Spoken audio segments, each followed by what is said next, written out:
Kumbe unabii ukielewa, umejaliwa kuzijua siri za mbinguni. Kumbe ndio maana shetani anapiga vita ujumbe wa unabii wa kweli wa Biblia. Sio hizi ndoto za watu ambao wanatafuta pesa na kujaza matumbo zao katika televisheni. Sizungumzii hiyo.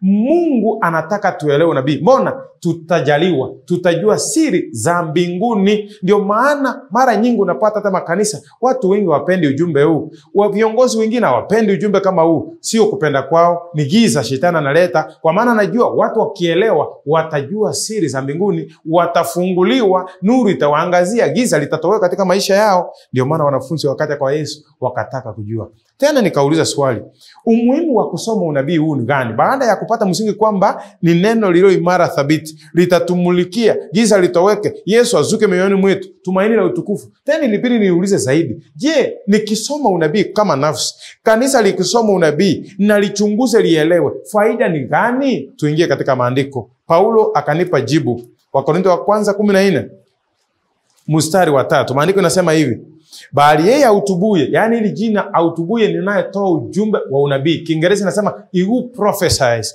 Bali yeye autubuye asema na watu maneno ya kuwajenga, number 1, maneno ya kuwajenga, number 1, kuwafariji, number 2, na kuwatia moyo. Kumbe ukisoma unabii na lengo nzuri kwa uongozo wa Roho Mtakatifu na maombi, utajengwa.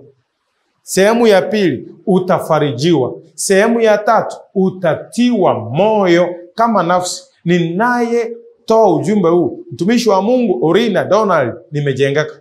Naweza shuhudia kweli nimejengeka kupitia kwa kipindi cha unabii na kuchunguza maandiko. Nimeelewa historia ya dunia, nimeelewa vile serikali zinafanya kazi, nimeelewa mbona vitu vinatendeka vile ilivyo hata saa hii hata Marekani, kwa sababu ya unabii. Naweza kukupa historia nyingine huko waipata shuleni.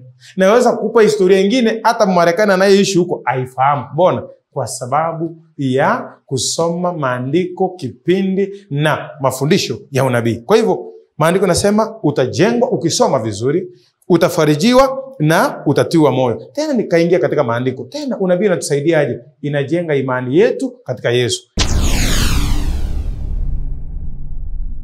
Get to the point. Take a step forward.